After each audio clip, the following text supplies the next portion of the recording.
Hello, everyone, and welcome. I'm excited to have you here today. We're about to dive into an interesting topic: DDR versus DDR2, DDR3, and DDR4, the evolution of RAM. On this first slide, you see the title: DDR versus DDR2 versus DDR3 versus DDR4, RAM evolution. We'll explore key aspects like speed, power, and compatibility, giving you a comprehensive guide to these memory generations. Whether you're an IT professional or a hardware enthusiast, this presentation is tailored for you in 2025. So, let's get started and discover how memory technology has advanced over the years. Let's take a moment to understand why RAM generations really matter. When we talk about double data rate SDRAM or DDR SDRAM, each new generation brings important improvements.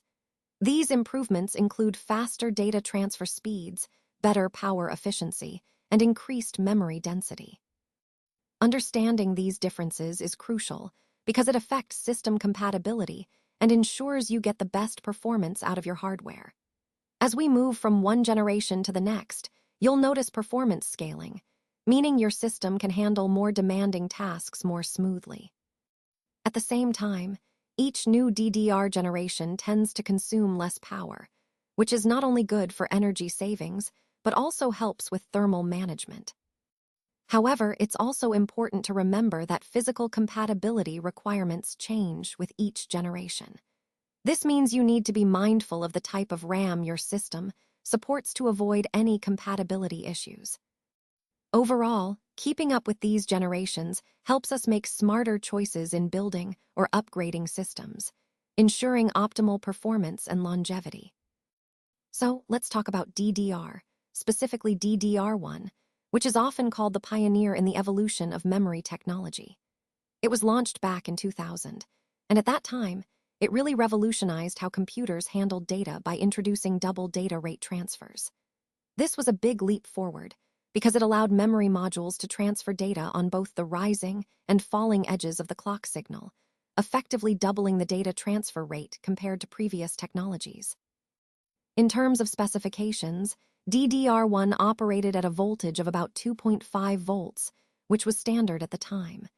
It could reach transfer rates of up to 400 million transfers per second, or MTS, thanks to its 2-bit prefetch architecture.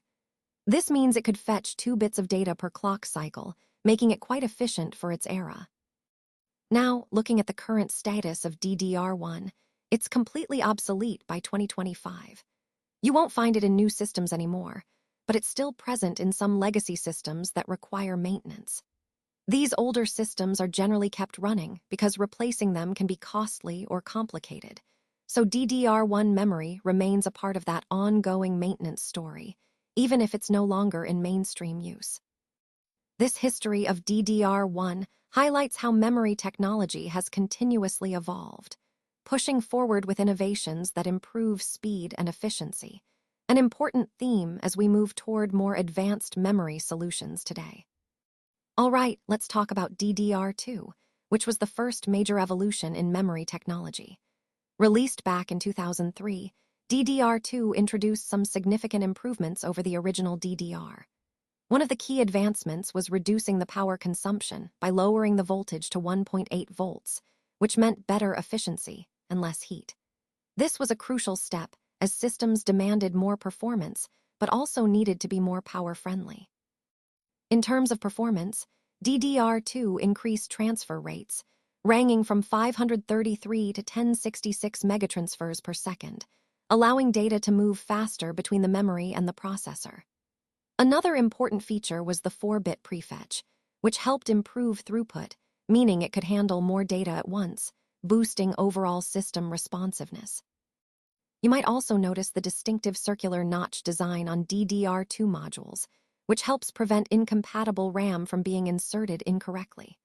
Although DDR2 played a vital role at the time, nowadays, it's rarely used in modern systems. It's mainly found in older or budget builds, but it was a crucial step in the evolution of memory technology, leading us to the faster, more efficient modules we use today. Let's take a closer look at DDR3, which was the standard throughout the 2010s. It was first launched in 2007, and at that time, it operated at 1.5 V, making it quite energy efficient for its era. It supported transfer rates ranging from 800 to 2133 MTS, thanks to its 8-bit prefetch architecture, which helped improve data throughput significantly.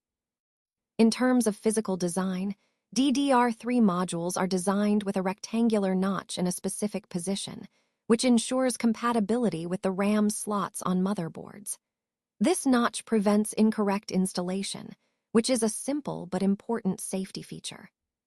Despite being introduced over a decade ago, DDR3 is still quite viable today, especially for budget PC builds in 2025.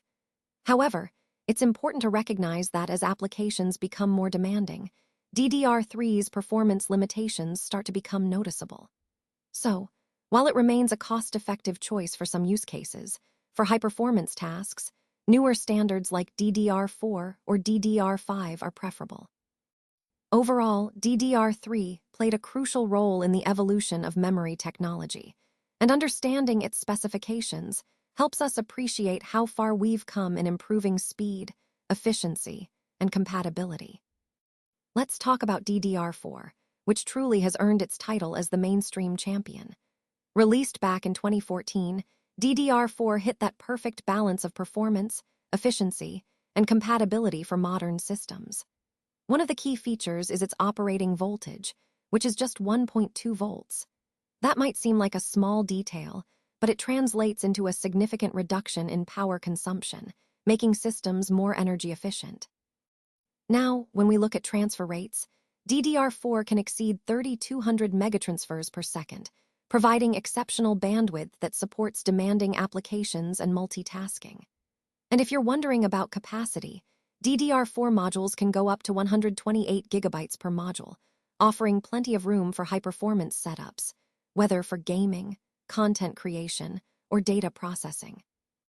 All these factors, power efficiency, speed, and capacity, are what make DDR4 the go-to choice for most users today. It's really about balancing performance with energy savings, and that's why DDR4 remains dominant in 2025. Let's take a closer look at the complete generation comparison, starting with DDR, which was the first widely used standard. It operates at 2.5 volts with a maximum speed of around 400 MTS and uses a 2-bit prefetch. Its notch is centered, and it's now considered obsolete. Moving on to DDR2, we see a voltage drop to 1.8 volts, and speeds increased significantly to about 1066 MTS. It features a 4-bit prefetch with a circular notch and is now quite rare. Next, DDR3 brought further improvements, reducing voltage to 1.5 volts and reaching speeds up to 2133 MTS. Its prefetch doubled again to 8-bit, and it has a rectangular notch. DDR3 was mainly used as a budget option during its time. Finally, DDR4, which is the mainstream choice today, runs at just 1.2 volts, but can go beyond 3200 MTS with an 8-bit plus prefetch and a pointed notch. This progression highlights how each generation has improved speed, efficiency, and design features, all while adapting to the evolving demands of modern computing. Now, let's look at the essential takeaways for 2025 regarding RAM generations. Starting with legacy generations, DDR1 and DDR2 are completely incompatible with modern systems. They no longer offer any practical value for current builds, so there's really no reason to consider them anymore. Moving on to the budget option, DDR3 is still usable for basic computing tasks. However, it does show some performance limitations when it comes to modern applications, so it's not ideal for more demanding workloads. The current standard, and what we should aim for in 2025, is DDR4. It provides the best overall performance, excellent compatibility, and support for ECC if needed, making it a reliable choice for most systems. Lastly, a very important point to remember: always verify your motherboard specifications before purchasing RAM. RAM generations are physically incompatible, so buying the wrong type can cause big headaches and delays. Keeping these points in mind will help ensure you make the right choices for your systems now and in the future. All right, now we've reached the final slide, which is all about questions and additional resources. If you're planning a RAM upgrade, I encourage you to share your experiences or any questions you might have in the comments below. Your insights can really help others in the community. And don't forget to subscribe for more hardware guides and technical insights. That way, you'll stay updated on the latest tips and tricks. On this slide, you'll also see some trusted sources listed. For example, CrucialComm offers great memory compatibility tools to help you choose the right RAM. Kingston Technology has a comprehensive specifications database that's useful for detailed info. And TechRadar provides performance benchmarks so you can see how different modules stack up.